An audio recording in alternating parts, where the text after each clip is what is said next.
All right, let's talk about Bloody Birthday, a killer kid slasher movie from 1981 from director Ed Hunt, who would later write and direct The Brain in 1988. A cheesy, bizarre sci-fi horror film that I recommend checking out if you haven't seen it. This movie is about a group of three kids who are born during an eclipse, and because of that, they lose the ability to sympathize with others and know the difference between right and wrong. It makes them just murdering psychopaths.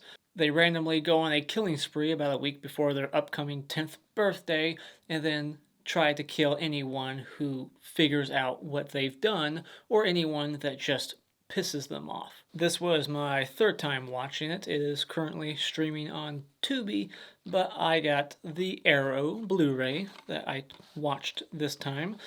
And boy, what do I like about Bloody Birthday? First up, I just want to talk about the amazing poster. This poster is awesome. It's one of the best in the 80s. I love how the fingers are the candles, and one of them's like missing the top half of the finger, and it's like down here to make the dot of the eye and birthday. And there's like razor blades in the cake. Like it's just a fantastic poster. I love the bizarre explanation they give us for why these kids are going on this killing spree before their 10th birthday. And one thing that kind of just occurred to me after watching it the third time is that the reason that's given to us is never explained to the children. I don't think these three kids understand why they behave the way they do. It's never told to them, like, hey, this is why you're so fucked up. I love the score in this movie. It feels very derivative at times of other people's scores. It feels like a mix of Bernard Herrmann, Harry Manfredini, and John Williams. There's a moment where it's like straight up the Jaws theme song. But they throw in a little bit of a piano riff from time to time, and I like the music during the opening credits. It just sets a slasher movie tone. And I love that this is a killer kid movie mixed with the slasher subgenre. Usually killer kid movies are like Children of the Corn or Village of the Damned or any other, like they're not usually playing like a slasher. This has the slasher formula mixed with killer kids. Like any good slasher, it starts with an opening kill, a couple making love at a graveyard for some reason, and there's tons of nudity and beautiful ladies, and the people getting picked off are like young teenagers, young adults. So that's a slasher movie. And I thought the kid actors playing the evil children did a good job. They give some really good like sinister stares towards the camera, and I love the fact that one of the actors playing uh, one of these three kids, Curtis, is the actor Billy Jayne from a few other horror movies, but most importantly, he's like Buddy, I think was his name, in just one of the guys. All balls itch. That's a fact. I thought the movie had a pretty quick pace. It's only 80 some minutes long. It does fly by, at least for me, and I liked the brother and sister in the movie, the main two protagonists. They were kind of like Tommy Jarvis and Trish in Friday the 13th Part 4. I thought Joyce was a likable protagonist, and I thought her little brother, Timmy, Timmy, was a tough kid, braver than I am when he's stuck in that like freezer. Like he wasn't panicking as much as I would. I would be pissing my pants, but he's pretty smart, he's tough, and he kicks little Curtis's ass. A few things I don't like about this movie is there's a few too many fake outs with Curtis and Angel Face. There's a bunch of moments where they're about to do something, about to kill, about to pull the trigger, and then something distracts them. It happens like 3 or 4 times. It's like once is enough. Don't do the same thing, especially with the same character, like twice in a row in the same scene.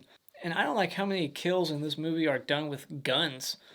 It's a slasher movie, kind of, but it's mainly gun kills, so it's kind of not a slasher, but there is a couple of kills in the open mainly that are more slasher like.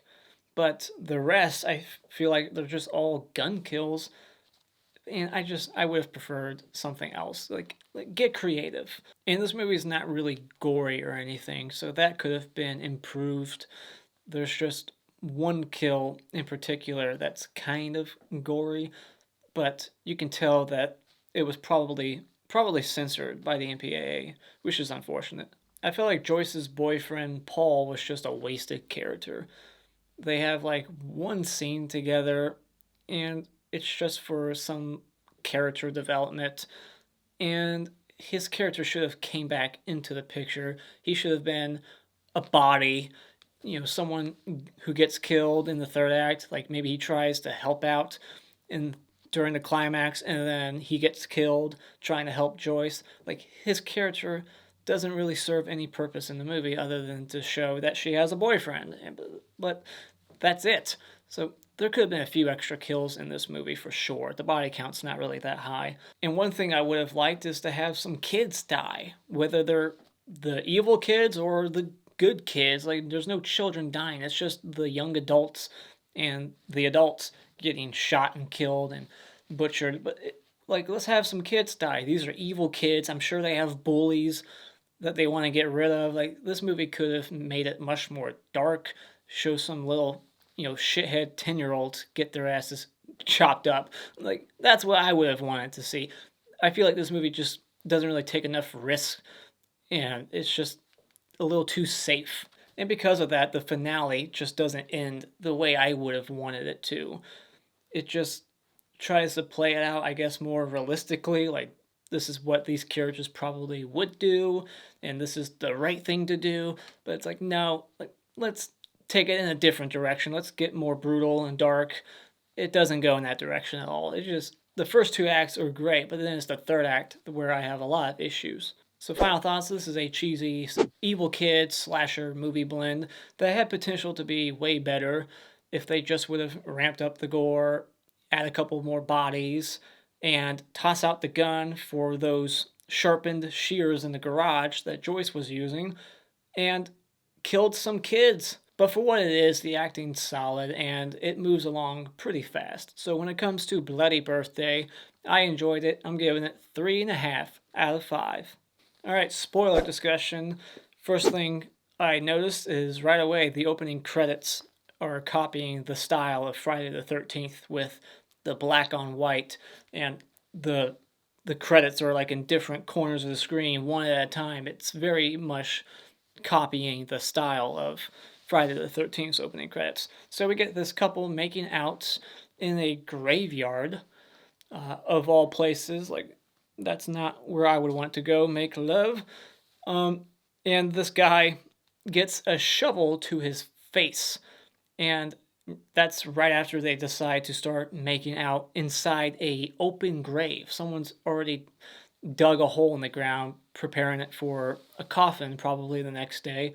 So now these two kids are inside an open grave getting butchered. The guy gets a shovel to his face a few times, and then his girlfriend gets jumping rope around her neck. And these two kids, or maybe it's three of them, I don't know how many kids are performing this kill. I would assume it's at least two of them, because there's no way on God's green earth that one of these kids is doing this alone. They are managing to not only strangle this woman, but they're pulling so hard that they're actually lifting her off the ground, hanging her. So these are some tough children. They're pretty strong. So the sheriff finds a handle from the jumping rope inside the grave and automatically suspects that it had to be children who killed this couple at the graveyard. It couldn't just be some adult who has jumping rope lying around. Nope, it has to be a kid. So he goes to the elementary school and starts interrogating everyone. He's like, "Do you guys know what murder is? And I found this jump rope handle. Does it belong to any of you?"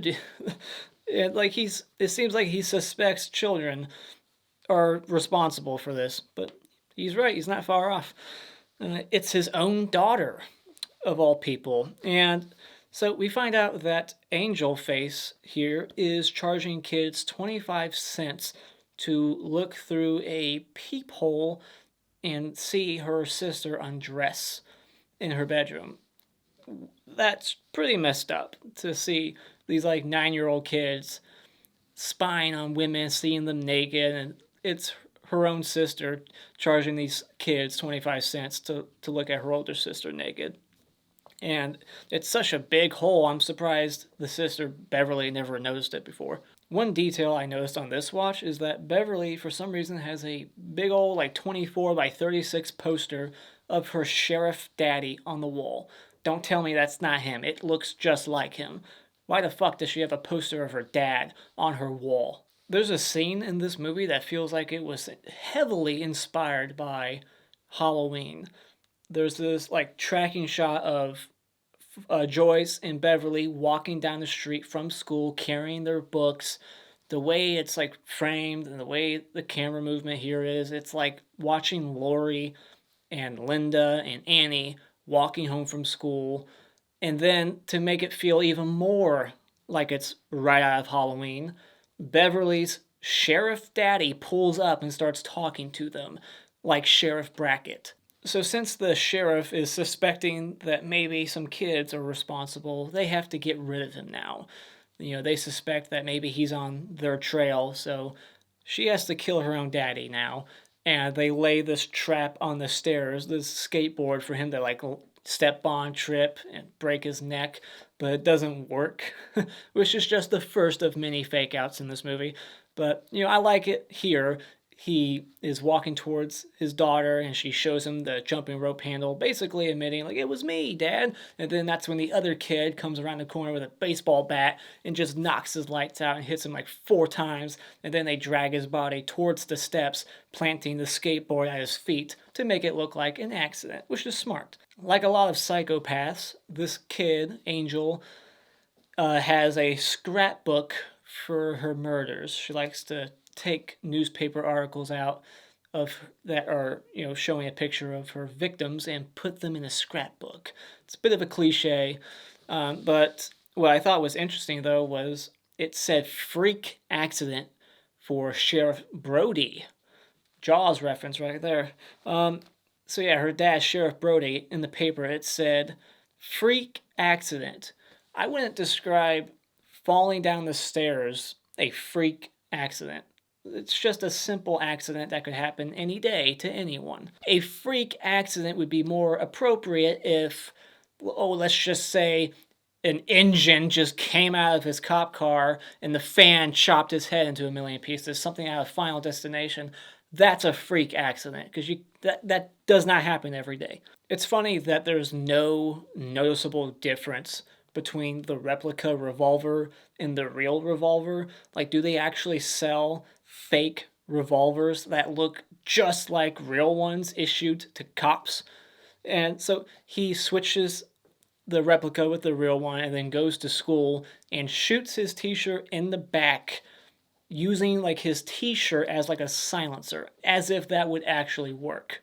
And then, like a traditional slasher, Joyce finds the t-shirt's body in the closet, standing up, and then falls when she opens it. We get this kind of intense car chase at the junkyard with Joyce, and the 2 kids are operating the car. One's using his hand on the pedals, and the other one's steering. He's got like this ghost sheet on his head so that she can't see who's in the car doing this. Smart on their part in case she lives this confrontation. And at the end of this scene, as soon as the car crashes, the cops are already there. Like, who called the cops? Why are they showing up conveniently as soon as she dodges out of the way of the car? So Beverly, the way she grieves is by having sex. It's like the day of her dad's funeral, and she's in bed with her boyfriend with like this bleach blonde hair, and she's just like, I just want to have sex. That's the only way I can get my mind off of the loss of my dad. And this boyfriend is someone who could have been killed. We see him time and time again. We see him later at Beverly's funeral. Like, why wasn't this guy killed? So then we get 2 gun kill fake outs back to back with Curtis running around the neighborhood trying to find someone to shoot. And twice in a row, he is blocked from doing so. A pair of headlights will come on. He gets distracted. Something happens. And he's like, whoop, can't kill these people. And then he sees Bob's van from Halloween, another reference. Like, it looks just like Bob's van. It pulls up, and then we got a couple having sex in the back. And then Curtis just opens up the back of the van and blasts both of them in the face. Actually, he shoots the one guy in the face, and then he like shoots the girl like 3, 4 times, just unloading the whole clip. I just want to take a second to discuss Beverly's horrible taste in fashion.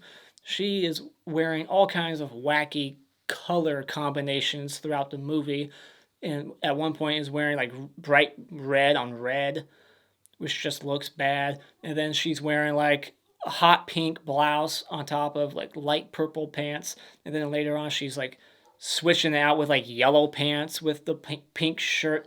And then her whole house is very colorful too. Like she's got purple walls with like brown carpeting, and then the rest of the house is like baby blue. Like this whole house looks like a fucking rainbow puked. Does anyone else think that the clown at their birthday party looks an awful lot like Weird Al Yankovic?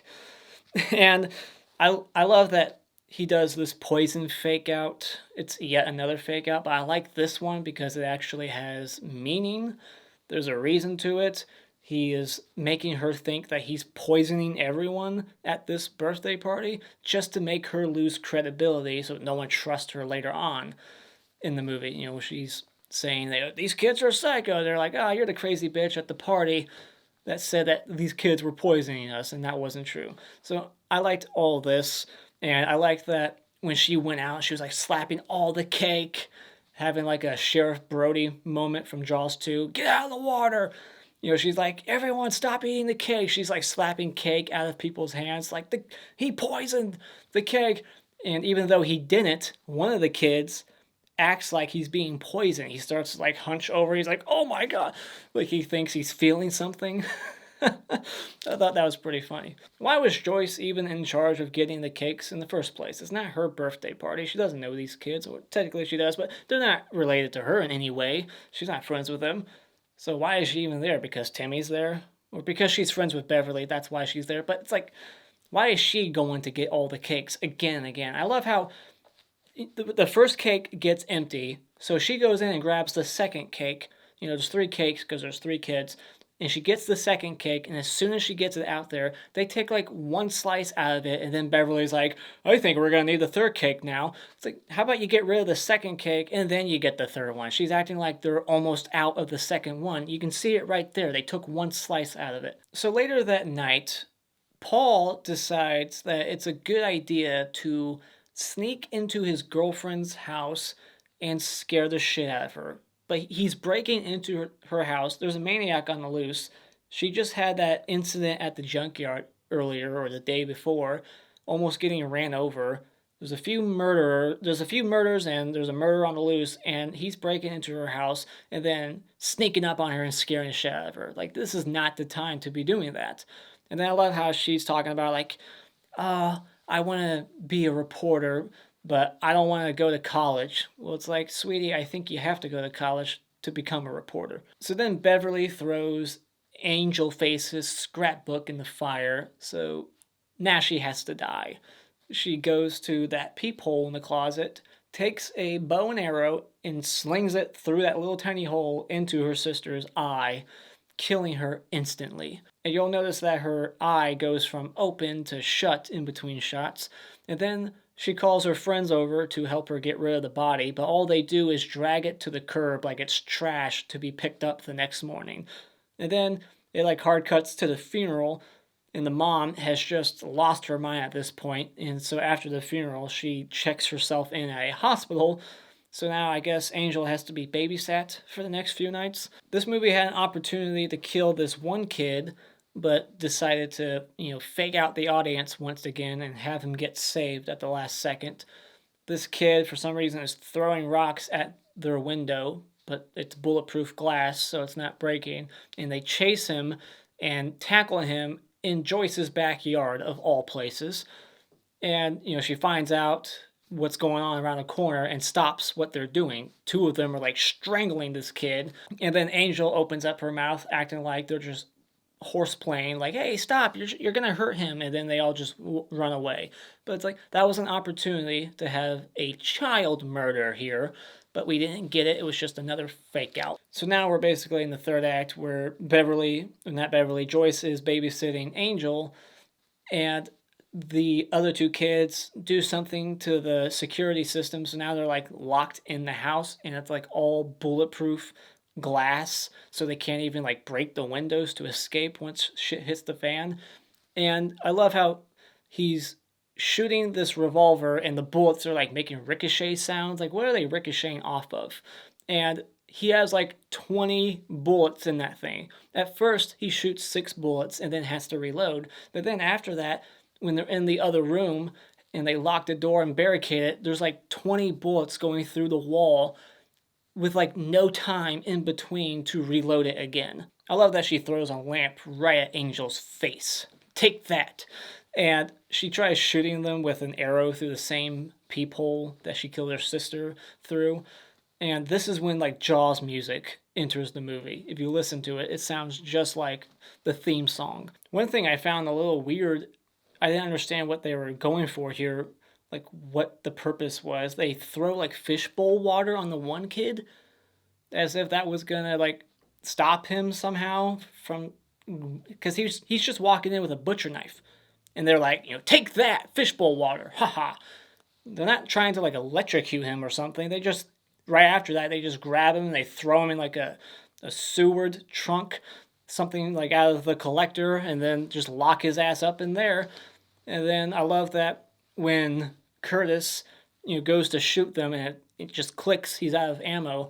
I love just how quick Timmy just charges right at him. Like, oh, you're out of bullets? Okay, I'm going to kick your ass now. And just charges, tackles him to the ground, and starts unloading.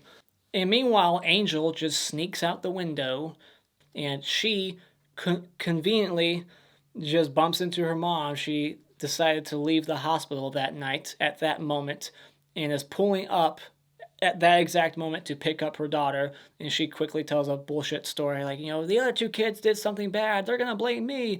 And the mom at this point has already lost her husband and her oldest daughter, and she's probably thinking, there's no fucking way I'm losing my other kid. I'm not gonna let her get arrested. Even if she's lying, like, I don't think she even cares. Like, even if she believed that her daughter was responsible for these murders and, was attacking the babysitter that night, I believe at this point, the mom is so unstable that she would vouch for her. She would cover her and just run away with her like she does here. Even if she did think that she did all those horrible things, because she's just not willing to lose her youngest daughter now. She's already lost too much. She's not going to lose Angel Face now.